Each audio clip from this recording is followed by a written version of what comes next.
আসসালামু আলাইকুম, কেমন আছেন সবাই? নতুন আরেকটি ভিডিওতে আবারও আপনাদেরকে স্বাগত জানাচ্ছি।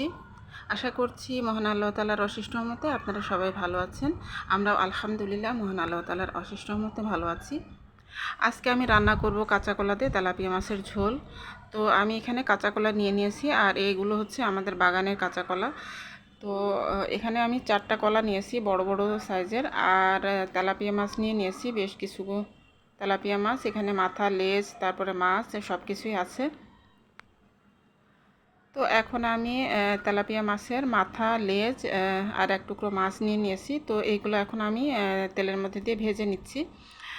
আর বেশি মাছ নিইনি, তার কারণ হলো যে বাসায় আসলে এই তরকারিটা কেউই খাবে না, মানে আমার বাচ্চারা কেউই খাবে না, শুধু আমি আর আমার হাজব্যান্ড খাবো। তো এই কারণে অল্প করেই করছি। আর বেশি মাছ দিলে দেখা যাবে যে পরে খাওয়া হবে না, তো এই কারণে মাথা, লেজ এগুলো দিয়েই করছি। তো এখন রান্নায় চলে আসি। তো প্রথমে আমি কড়াইতে সরিষার তেল দিয়েছি, দিয়ে তারপরে আমি পেঁয়াজ কুচি দিয়ে দিলাম। তো পেঁয়াজ কুচিটাকে আমি একটু হালকা করে নাড়াচাড়া করে একটু সফট করে নেব। তারপরে আমি পেঁয়াজের মধ্যে কাঁচামরিচ ফালি দিয়ে দিচ্ছি। তো আমি বেশ কিছু কাঁচামরিচ চিড়ে দিয়ে দিলাম। কাঁচামরিচটা বেশি দিচ্ছি, আর শুকনো মরিচের গুঁড়াটা আমি একটু কম দেব। আর আজকে আমাদের এখানে অনেক গরম পড়েছে। তো এটা কয়েকদিন আগের ভিডিও, মানে তখন অনেক বেশি গরম ছিল, রোদ ছিল, তখনকার ভিডিও এটা। তো এ পর্যায়ে আমি আদা বাটা আর রসুন বাটা দিয়ে দিলাম 1 চা চামচ করে, দিয়ে তারপরে এখন সব কিছু একসাথে নাড়াচাড়া করে একটু ভাজা ভাজা করে নিচ্ছি। তো এখন আমি সামান্য একটু পানি দিয়ে দিচ্ছি, দিয়ে তারপরে গুঁড়া মশলাগুলো দিয়ে দেব। তো আমাদের বাসায় আজকে মানে আমাদের বাসায় না, মানে আমাদের এখানে আজকে অনেক বেশি গরম। তো গরমের মধ্যে এই ধরনের ঝোল ঝোল তরকারি খেতে ভীষণ ভালো লাগে। তো আমি এখন লবণ, তারপর হলুদের গুঁড়া আর সামান্য পরিমাণ মরিচের গুঁড়া দিয়ে দিচ্ছি। আর সেই সাথে আমি হাফ চা চামচের মতো ধনিয়া গুঁড়া দিয়ে দিলাম। তো একসাথে করে এখন মশলাটাকে খুব ভালোভাবে আমি কষিয়ে নেব। মশলাটাকে মোটামুটি কষানো হয়ে গিয়েছে। এখন আমি কেটে রাখা কাঁচা কলাগুলো দিয়ে দেব। আর কাঁচা কলা কেটে একটু হলুদের পানিতে ভিজিয়ে রাখতে হয়, তাহলে কালো হয় না, না হলে আবার কাঁচা কলা কাটার পরে কালো হয়ে যায়। তো এখন আমি কলাটাকে মশলার সাথে খুব ভালোভাবে মিশিয়ে নেব।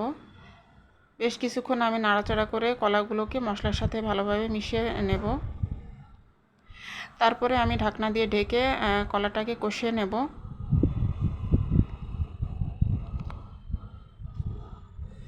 তো এখানে কলার মানে তরকারি গা থেকে বেশ কিছুটা পানি বের হবে। তো সেই পানিতে আমি কিছুক্ষণ কষিয়ে নিয়ে তারপরে এখন তো ঢাকনাটা তুলে তারপরে এখন আমি আরও কিছুটা পানি দিয়ে দিচ্ছি।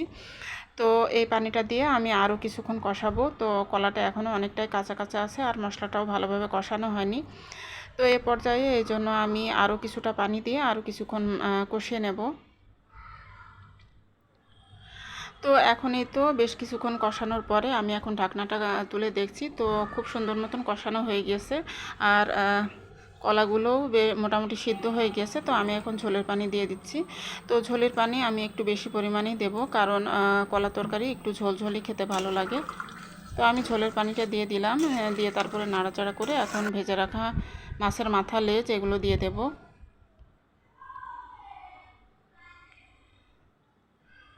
তো আজকে আসলে অনেক গরম, আর যখনই রোদ পড়ে তখনই ভালো লাগে, মানে ওয়েদারটা যখন রৌদ্র ঝলমলো থাকে তখন খুবই ভালো লাগে, কিন্তু গরমটাও তখন অনেক বেশি পড়ে।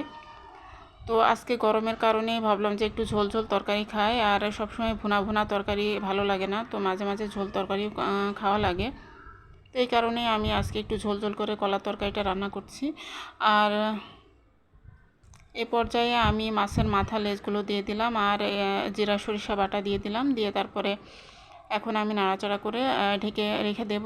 আর এই তো আর কোনো মশলা দেওয়া লাগবে না। তো এভাবে তরকারিটা আমার রান্না হয়ে যাবে। তো এখন আমি ঢাকনা দিয়ে ঢেকে এভাবে আমি রান্না করব। আর এই তো রান্না হচ্ছে আমার তরকারিটা।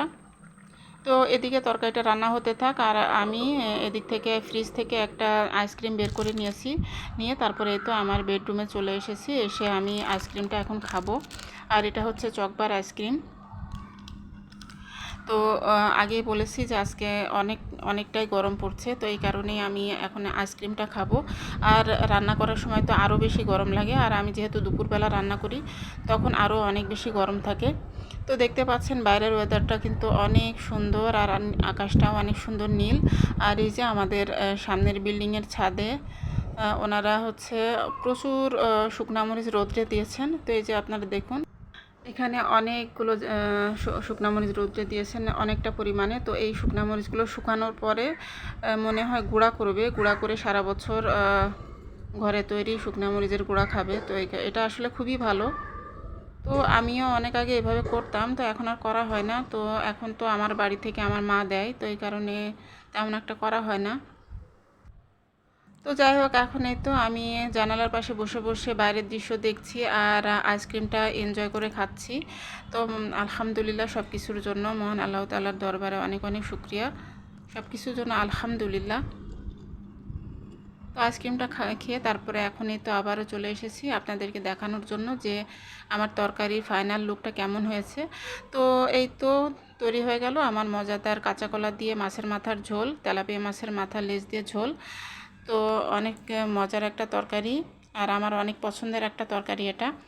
আর এখানে এই যে আমি একটা মিক্স ভেজিটেবল করেছি দুপুরের জন্য, তো এটাও একটু আপনাদেরকে দেখিয়ে দিচ্ছি। এটা একটা মিক্স ভেজিটেবল। তো এই ছিল আজকের মতো আমার ভিডিওতে। আজকের মতো এখান থেকেই বিদায় নিচ্ছি। আল্লাহ হাফেজ।